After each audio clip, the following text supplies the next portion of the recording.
Hey there, it's Jason Gorman from Codemanship with another video diary. In this video, I wanted to talk about practice. In particular, in software development, how do we practice things like TDD and refactoring so that we can build up our skills and become productive developers whilst applying those techniques? And I thought probably the easiest way to illustrate it, rather than doing something in code, which would take too long, would be to show you how to practice a musical instrument. So in the mid-80s, when I got interested in guitar, the thing then very much was shred guitar. So we had guitar players with big hair and names like Yngwie Malmsteen and Paul Gilbert who could play very, very fast.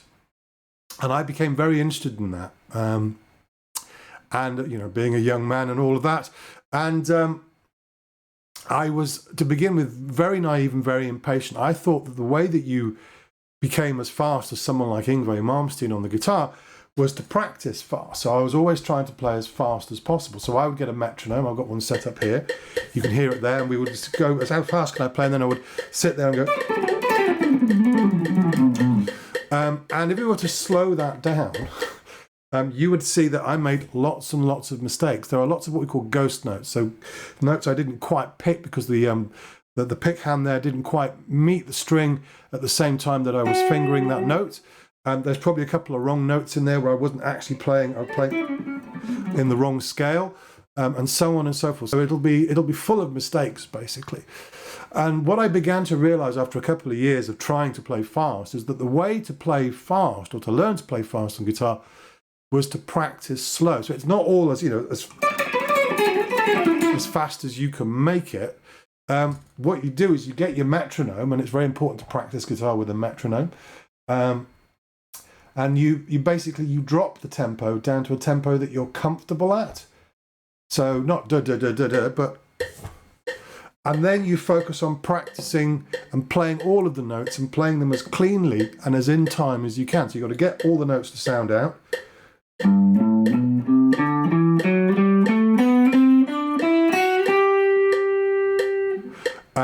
And you basically, you perfect it at that slower tempo.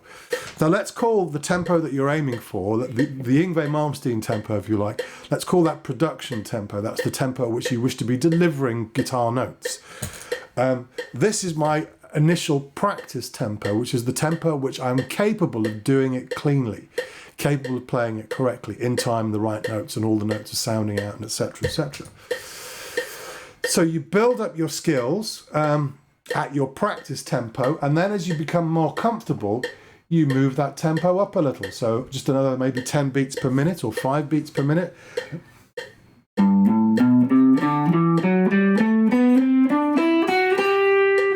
And then once you've got the hang of that, you're feeling comfortable doing that, and you can do it easily, then you move the tempo up a bit more.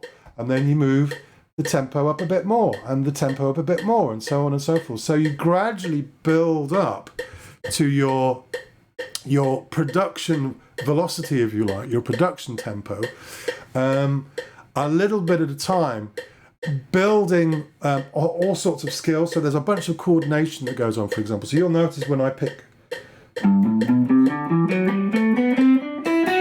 I fluffed that one, by the way. You will notice when I'm playing guitar, I'm generally looking at what my left hand is doing quite often, but I'm not looking at what my right hand is doing. And that's because that is happening. The picking and the coordination between my picking hand and my fretting hand is happening automatically after years and decades, in fact, of practice and playing. There's a whole bunch of muscle memory, or habits, if you like, let's call them habits, that start to build up, that mean that there's all sorts of stuff that I'm not consciously thinking about. And it would be impossible to play at any reasonable tempo if you are having to think about everything. It's a bit like when you're learning to dance, and you can see people who've just started to learn a new dance, because you can sort of see them mouthing that 1, 2, 3, 1, 2, 3. So they're consciously thinking about it all, and it's very, very difficult because they're having to think about all sorts of things, how they're holding their partner and where their feet are going, and the tempo and the rhythm and all of that stuff, and listening to the music. There's a lot going on, and it's the same in things like TDD and refactoring. There's a lot going on. You're thinking about, how do I do this in Java? And you're thinking about checking in and committing, and you're thinking about 101 other things when you're working on real code. which means you need to kind of build your skills up to the point where a lot of it is just habit. It just happens automatically, really. Like you remember, you don't have to think to remember to write a test first. You just write a test first. You don't have to remember to write the assertion first and work backwards. That's just what you do.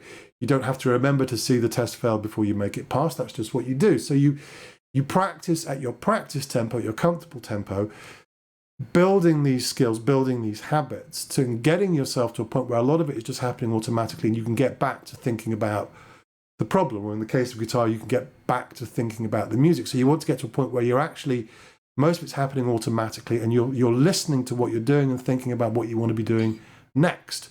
You're thinking about the music. The same thing in software. You want to get back to thinking about the problem, but doing it in a very disciplined way so that the code that you're delivering is maintainable and it's reliable and you've got good unit tests and all that good stuff.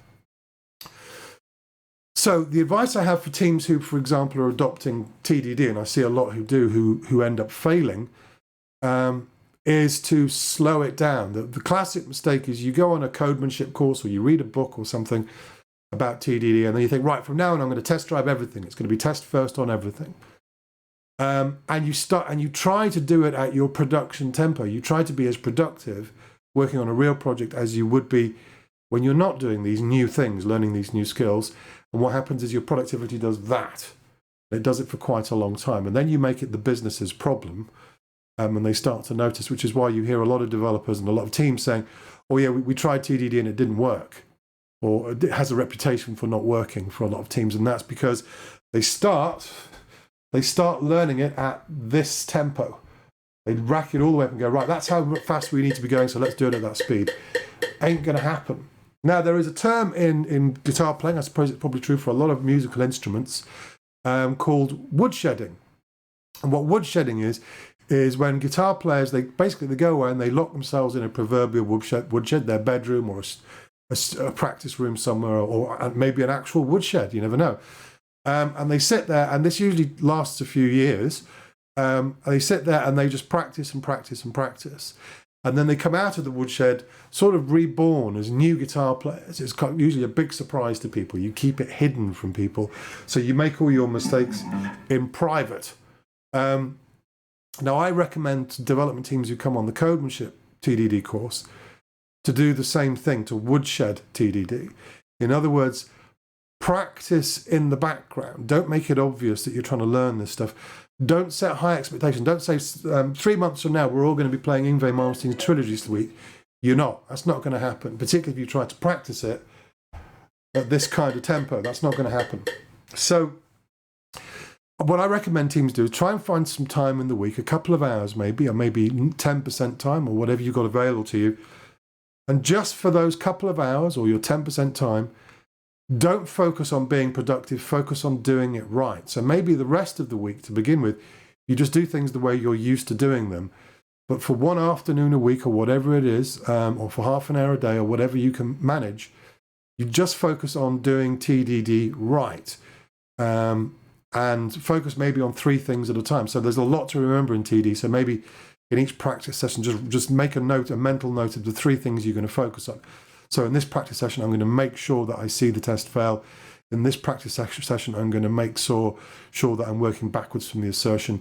In this practice session, I'm going to make sure that I'm committing frequently, and so on and so forth. And start to build that muscle memory. Just practice, practice, practice, till you get to the point where you can do TDD without looking at your picking hand, so to speak. And you can get back to thinking about the notes that you're actually playing, the music that you're actually playing. So that's my advice for adopting TDD, is to woodshed it.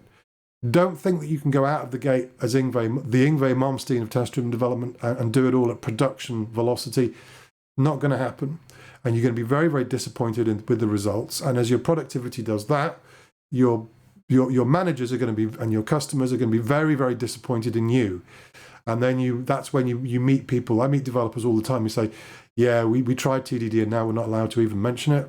The ones who do it successfully tend to have woodshedded at it. They tend to have found a bit of time to actually practice at their comfort speed, their practice speed, and gradually build up and get more ambitious. So maybe to begin with 2 hours a week, 4 hours a week, then maybe a whole day a week, and then gradually start to bring it more and more into your everyday working as you get more and more comfortable with that way of working. And eventually what you will tend to find is that TDD becomes your default way of working, and it becomes the habit that you are in, and the fastest way of getting things done for you. But that doesn't happen overnight. So there you go.